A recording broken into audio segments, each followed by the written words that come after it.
Good afternoon. Eto, may umabol na customer pero schedule ko na lang siya sa Sabado dahil daming nakapila.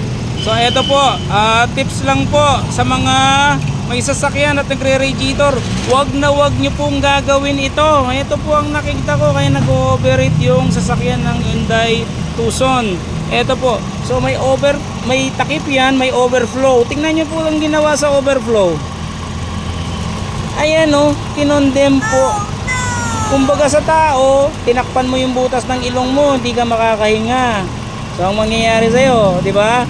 Ganyan din ang sasakyan, huwag mong takpan yung pinakailong niya. Dito po yung breather or reserve, dito po nakadugtong yan. Tapos kinlag, ayan o. Ano ba yan? So aware po kayo dito, huwag nyo pong ikaklag ito. Huwag nyo po, masisira ang makina nyo. So eto po yan.